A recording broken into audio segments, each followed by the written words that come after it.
Bismillahirrahmanirrahim. Assalamualaikum warahmatullahi wabarakatuh. Persidangan antarabangsa manuskrip Islam 2025 diteruskan dengan pembentangan bertajuk Islamic Writing Traditions of Brunei Darussalam on Stone, Metal and Paper. Diadakan sempena persidangan dan pameran pertengahan tahun Brunei MYCE 2025. Persidangan bertujuan meningkatkan kesedaran tentang kepentingan manuskrip Islam. Acara berlangsung di Balai Khazanah Islam Sultan Haji Hassanah Bolkiah. Hadir yang berhormat Datuk Seri Setia Haji Awang Nazmi bin Haji Awang Muhammad, Menteri Kebudayaan Belia dan Sukan. Pembentangan disampaikan oleh Yang Berbahagia Datuk Dr. Anabil Tegalob, Ketua Bahagian Asia Tenggara, The British Library London. Antara lain menggariskan tulisan Jawi dan Arab yang diukir di batu-batu nisan, surat-surat dan manuskrip lama adalah sebahagian daripada identiti budaya dan sejarah Brunei.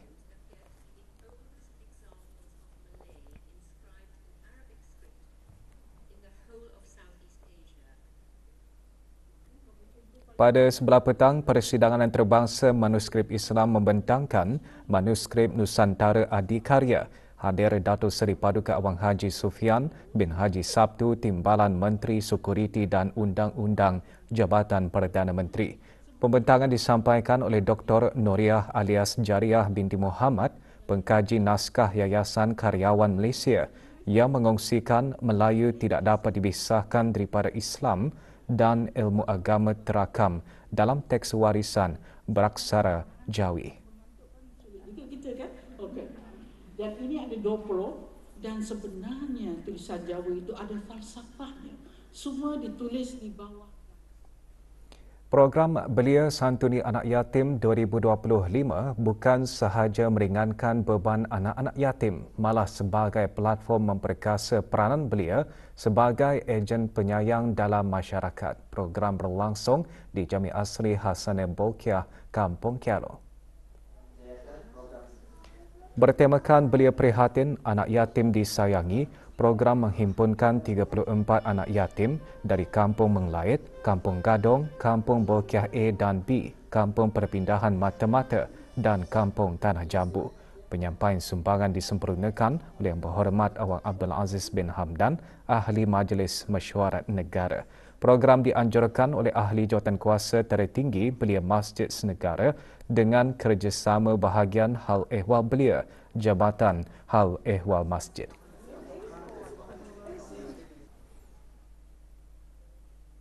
Negara Brunei Darussalam mencatatkan kemajuan dan pencapaian penting dalam pelbagai bidang sejak kerangka kerja Wawasan Brunei 2035 diwujudkan dan dilaksanakan.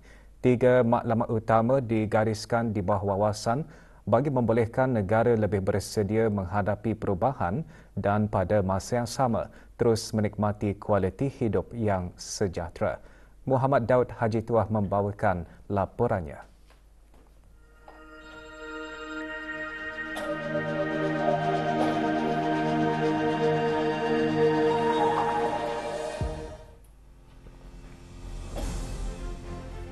Pemangku pengarah Pejabat Wawasan Brunei mengongsikan sebahagian daripada usaha dan pencapaian di bawah matlamat pertama wawasan, iaitu untuk mempunyai rakyat yang berpendidikan, berkemahiran tinggi dan berjaya semasa rancangan Bual Bicara Liputan Semasa.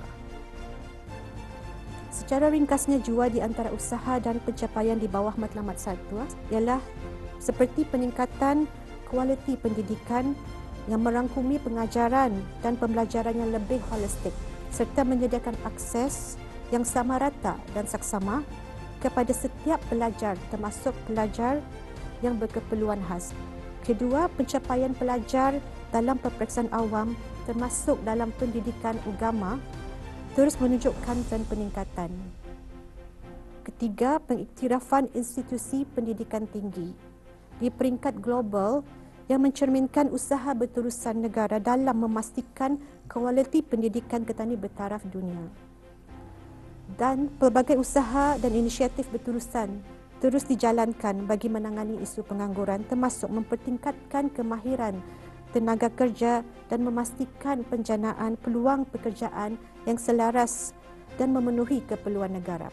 Bidang pendidikan diberi keutamaan tinggi ke arah melahirkan generasi yang siaga masa hadapan dan bersedia memenuhi pasaran pekerjaan.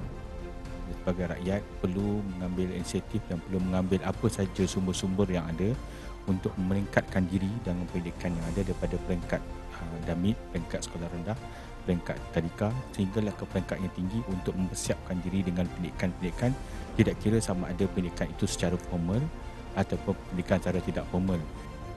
Salah satu harapan yang paling kita ni impikan yang boleh membawa kepada perubahan yang dinamik bagi negara kita ni, Brunei Darussalam. Jadi itulah yang sedang kita ni usahakan dalam memberi input-input yang berguna kepada anak-anak bangsa yang kita ni didik ini, supaya mereka sama-sama memiliki wawasan yang sama untuk menjadikan diri mereka sendiri individu-individu yang berpendidikan tinggi dan berkemahiran tinggi.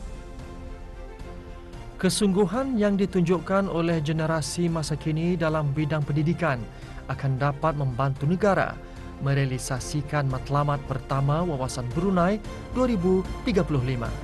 Laporan Muhammad Dar Haji Tua untuk Berita RTB.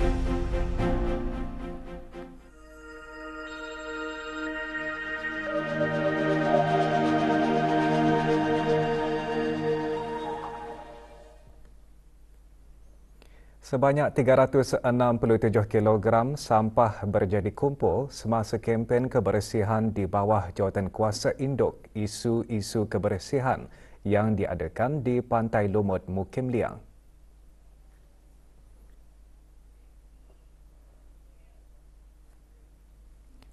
Kempen diketuai oleh Awang Haji Amirul Hafidzin bin Haji Muhammad, pemangku pegawai daerah Belait. Kempen dikendalikan oleh Jabatan Daerah Belait dan merupakan salah satu inisiatif dan usaha jabatan dalam menjaga kebersihan dan keselamatan orang awam, antara yang menyertai ahli-ahli Majlis Mesyuarat Negara.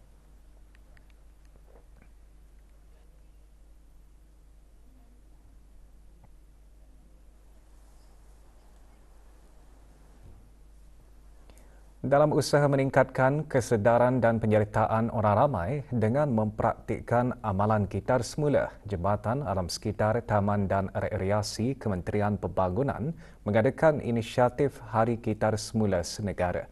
Dianjurkan dengan kerjasama syarikat-syarikat kitar semula tempatan, inisiatif tersebut diadakan serentak di keempat-empat daerah. Di daerah Brunei dan Muara, Hari Kitar Semula Senegara diadakan di cawangan Pejabat Jastri Anggrek Desa dan Taman Rekreasi Mini Perayaan Kampung Parit. Antara yang berjaya dikumpul sisa kertas, kardbod, botol plastik, minyak masak terpakai, bateri litium, sisa elektronik dan barang terpakai.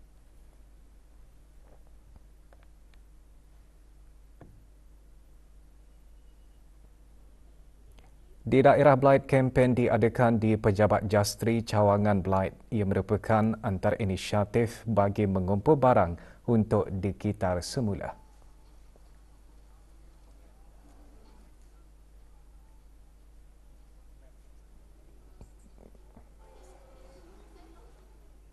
Di daerah Tutong, kempen diadakan di Pejabat Jastri Cawangan Tutong.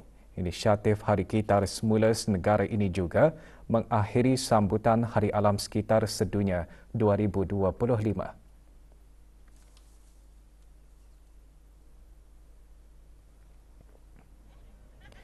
Kawasan letak kereta Taman Rekreasi Muhibah Pekambangar, daerah Temburong menjadi tumpuan kempen.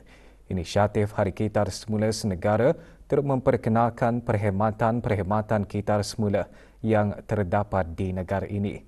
Antaranya Kawan Bumi Sendirian Berhad, Shalis Waste Recycling Sendirian Berhad dan VN Recycling Sendirian Berhad.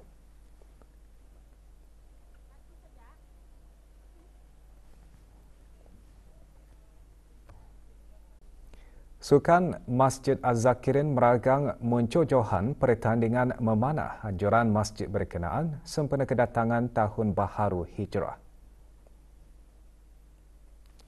Penyampaian hadiah kepada para pemenang disempurnakan oleh Awang Misli bin Haji Abdul Karim, pemangku Timbalan Setiausaha Tetap Pentadbiran dan Kawangan, Kementerian Hal Ehwal Agama.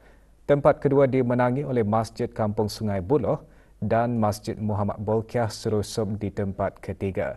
Seramai 50 peserta dari 5 buah masjid Zon 3 menyertai pertandingan.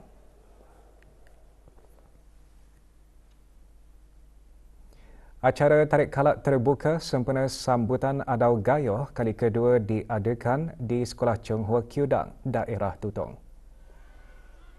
Hadir Awang Haji Muhammad Sofian bin Haji Basri, pemangku pegawai daerah Tutong, sebanyak 2 kategori dipertandingkan, iaitu kategori 680 kg dan 560 kg. Kedua-dua kategori dijuarai oleh MSABDB. Acara tersebut dianjurkan oleh Majlis Perundingan Kampung Kiudang dan Pat Nunok Tutong. Tuan menjadi juara bagi kategori 5.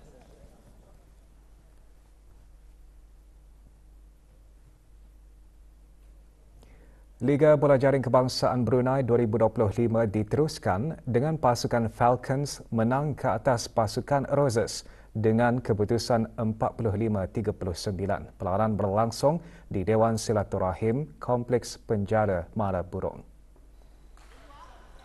Dalam perlawanan tersebut, pasukan Falcons mendahului suku pertama dan suku kedua dengan jaringan 14-9, 13-11. Di suku ketiga, pasukan Roses mendahului dengan jaringan 12-10. Perlawanan ditentukan di suku keempat dengan dimenangi oleh pasukan Falcons dengan jaringan 8-7. Perlawanan akan diteruskan pada 29 Jun di tempat yang sama. Pasukan Permata Hijau A muncul juara di kejohanan Liga Sepak Takraw Remaja bawah 23 tahun sempena Hari Kebangsaan Negara Brunei Darussalam ke-41. Perlawanan akhir berlangsung di Dewan Serbaguna Kompleks Sukan Sungai Kebun.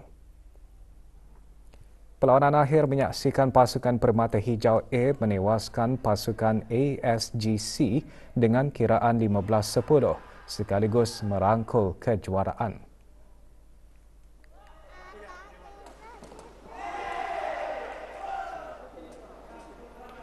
Penyampaian hadiah disempurnakan oleh Awang Haji Muhammad Nur bin Haji Hamid, Naib yang di-Pertua Persatuan Sepak Takraw Brunei Darussalam, Pesta Baru.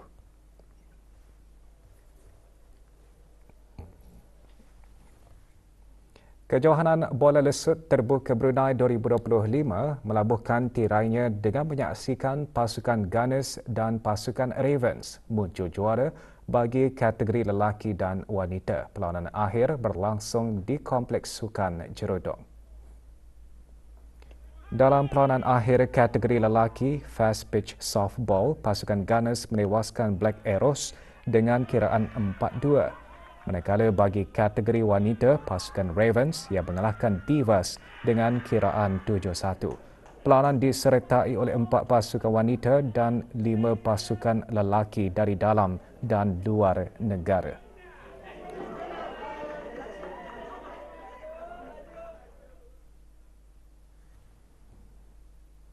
32 atlet lelaki dan wanita menyertai kejohanan angkat berat kebangsaan anjuran Persatuan Angkat Berat Kebangsaan Brunei Darussalam. Kejohanan berlangsung di Sekolah Sukan di Kampung Pulai.